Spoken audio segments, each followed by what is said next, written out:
Hi நண்பர்களே, அஸ்ஸலாமு அலைக்கும். இன்னைக்கு குழந்தைங்களுக்கு என்ன லஞ்ச் கட்டி கொடுத்தேன்னு பார்க்கலாமா? நான் உருளைக்கிழங்கு ரைஸ் தாங்க இன்னைக்கு செய்ய போகிறேன். அதுக்கு ஃபஸ்ட்டு கொஞ்சம் எண்ணெயை போட்டுட்டு அதில் கொஞ்சம் உப்பு அண்ட் உருளைக்கிழங்கு போட்டு வதக்கி விட்டுருணும்.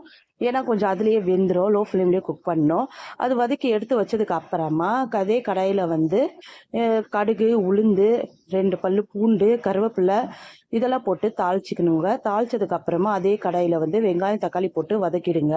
அதுக்கு முன்னாடி நான் என்ன பண்ணிட்டேன்னா, வெசல்ஸ் வாஷ் பண்ணி எடுத்து வச்சிடலாம் தான் வெசல்ஸ் வாஷ் பண்ணி எடுத்து வச்சுட்டு அதுக்கப்புறமா சிங்க்கும் கழுவி வச்சுட்டேன். எனக்கு க்ளீனாக இருந்தால் தான் ரொம்ப பிடிக்கும்.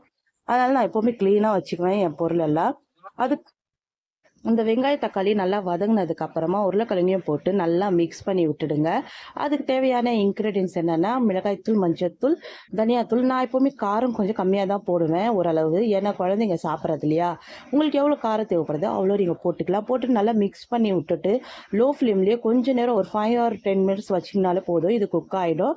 அதுக்கப்புறமா சுட சுட சாதம் எடுத்து போட்டு நல்லா மிக்ஸ் பண்ணிட்டீங்கன்னா உருளைக்கிழங்கு சாதம் ரெடி ஆகிடும். உண்மையிலே சொல்கிறேங்க, வேறு லெவலாக இருக்கும். ட்ரை பண்ணி பாருங்கள். லஞ்ச் பாக்ஸ் ரெசிபிக்கு சூப்பராக இருக்கும். நான் இது செஞ்சு கட்டி கொடுத்துட்டேன். அதுக்கப்புறமா என் பொண்ணு லிச்சி தான் கேட்டாங்க. இந்த லிச்சிக்கு வர கேடு ஒரு பாக்ஸ் 100 ரூபாவா? ரொம்ப அதிகம். எங்கள் வீட்டாண்ட 1/2 கிலோ 50 ரூபான்னு விற்றுட்டு வருவாங்க. அதுவும் குட்டி குட்டியாக இருக்குது, ஒர்த்தே இல்லை. ஆனால் அவள் அடம் பிடிச்சி கேட்டாலேன்னு சொல்லி வாங்கிட்டாங்க. அவ்வளோதாங்க. இந்த வீடியோ உங்களுக்கு பிடிச்சிருந்துச்சுன்னா லைக் அண்ட் சப்ஸ்கிரைப் பண்ணுங்கள். என்னோட இன்ஸ்டாகிராம் பேஜை ஃபாலோ பண்ணுங்கள்.